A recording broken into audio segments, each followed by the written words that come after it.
Once upon a time, there was a queen who was not the nicest person in the world. She had a lovely daughter, and many princes from all over the land wanted to marry her. The queen said to each prince, "Before you can marry my daughter, you have to do something for me." She gave them all kinds of impossible tasks. When they couldn't do it, she said, "Well, now you'll die." And then she had her woodcutter chop off their heads.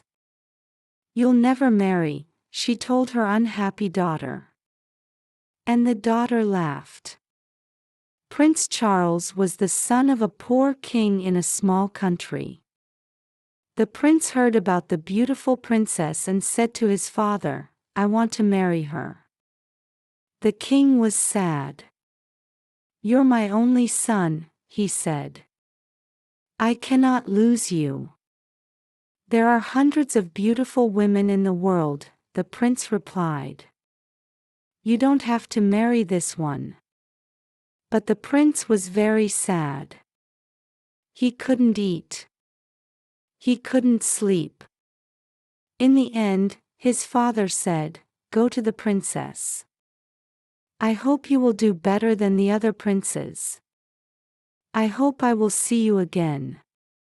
The prince was so excited. He couldn't wait to get started on his journey. He ate a lot of food to keep his strength up, and then he was ready to go. His father was poor, so he didn't have any servants. But that didn't stop him. He said he'd find servants along the way. After a short time, the prince saw a small mountain. He was surprised because he didn't remember seeing it before. He went closer to it, and it wasn't a mountain at all.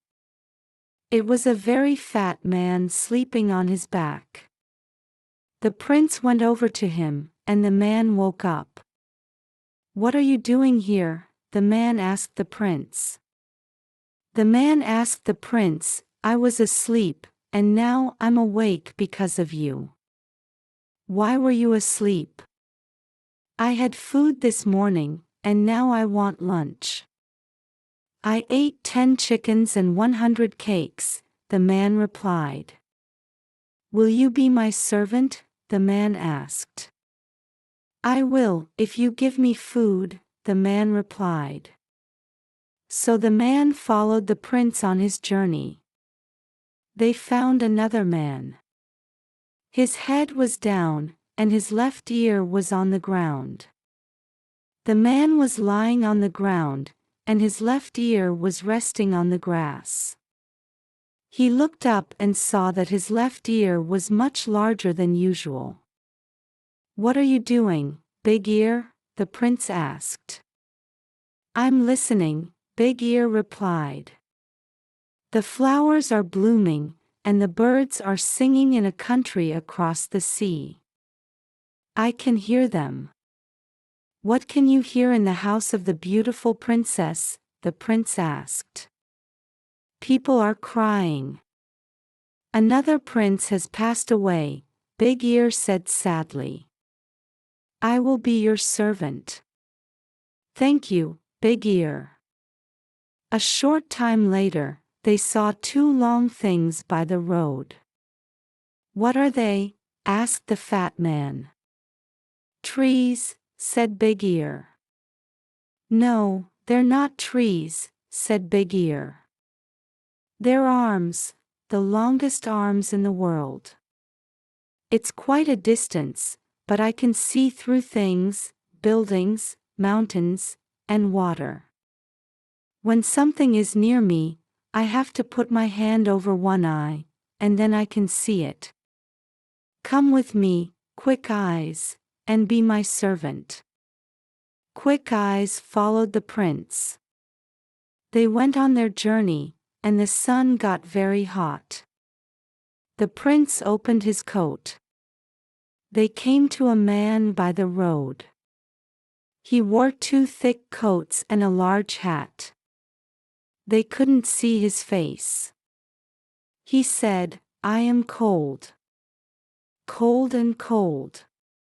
Why are you cold, cold?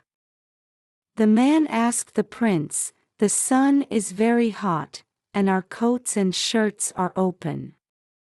We are hot. When I open my coat, the man replied, it's cold. Do 3 things, and you can marry the princess. What is the first thing? Asked the prince. I have a beautiful blue jewel. It fell into the river. Bring me the jewel before the sun goes down. The prince went back to his servants. How can we find the jewel? They asked. Quick Eyes took his hand from his eye. I will look for it. He went to the river. There it is, said Long Arms. I can't see it, said Fat Man. Then, he opened his mouth and drank the water in the river. A short time later, the river was dry. Long Arms got the jewel and gave it to the prince. The queen was very angry when she saw the jewel. Then she said, tomorrow, I will give this prince a very difficult job. She thought hard. She did not sleep that night. The next morning, the prince woke up early. He went to the queen again. You are hungry after your long journey, she said with a cold smile. I have 30 chickens outside. Eat them before 1. 2 o'clock. I'd really love to find 1 chicken leg, if that's okay with you, my friend the prince. I don't like eating without a friend, you can ask 1 friend, said the queen. The prince left. He will die this afternoon, she said to her daughter, and she laughed. The prince went back to his friends. Come with me, Fat Man, he said. Fat Man quickly ate the 30 chickens, then he ate the queen's other animals, the bread in the kitchens, the fruit on the trees, and the vegetables. In the ground now, what can I eat? Asked the poor, hungry Fat Man. There was nothing there, so he went to sleep at 12 o'clock. The queen called for her lunch, but it didn't come.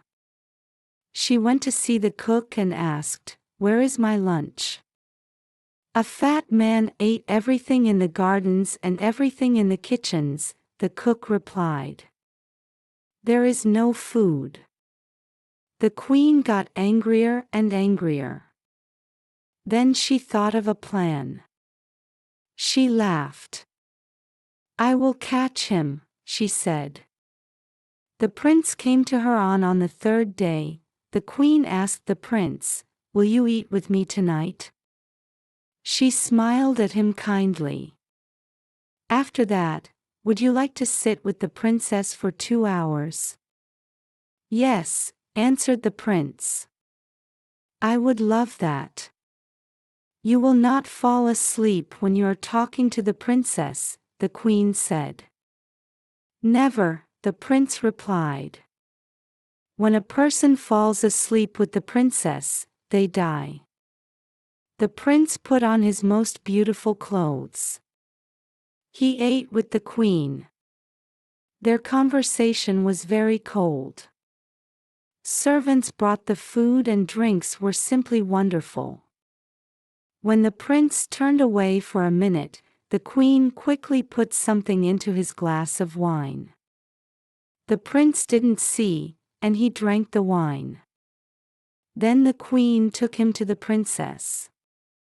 They climbed up many stairs to a high room. The princess sat sadly by the window. The red light of the evening sun lit up her beautiful face. The river, the flowers around the window, and her dress were the same color. The prince sat near the princess. They were very happy for a short time, but then Prince's eyes suddenly felt heavy. He started to fall asleep. He couldn't hear the princess's words. His eyes shut. He was asleep half an hour later. He opened his eyes again.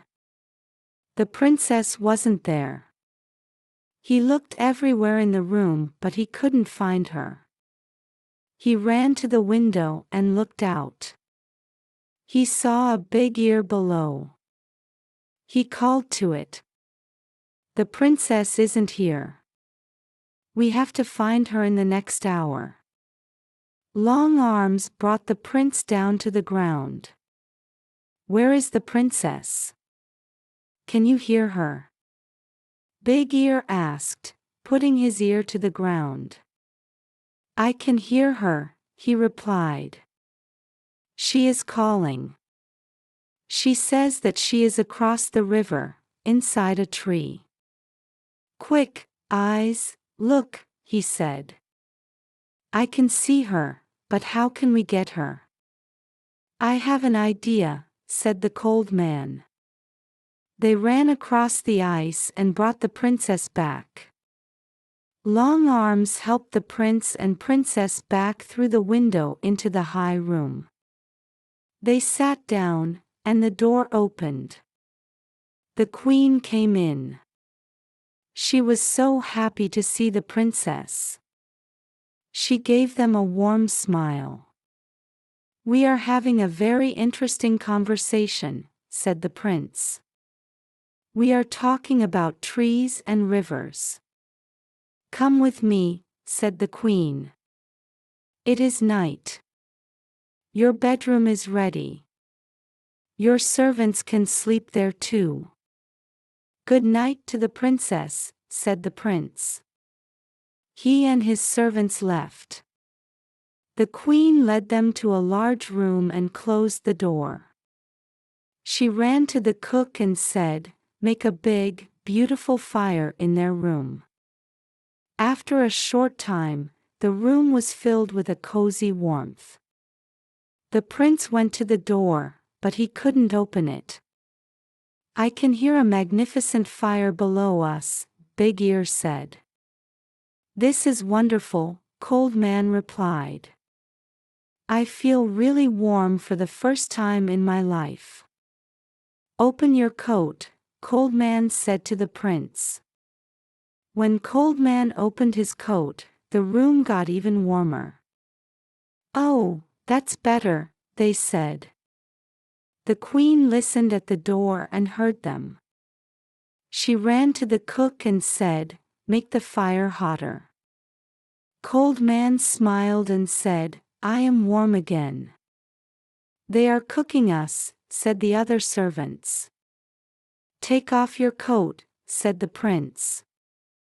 The prince took Cold Man's coat away. "I am too cold," said Cold Man, "please give me back my coat." Snow fell in the room. The prince could not speak because he was too cold. Fat Man cried. There was ice in his hair, the queen said. She came to the door and listened, but there was nothing. "They are dead now," she said, her voice filled with sadness. She opened the door, and the prince and his servants ran out of the room. "Let's go and sit by a fire," the prince said, his voice full of longing. His face and hands were blue with cold. The queen couldn't win, and she knew it. So, she left the country. The princess married the prince, and they lived happily ever after, along with the good servants who lived with them. The voiceover in this video is given by English 5. Please don't copy or re-upload this video. Thank you.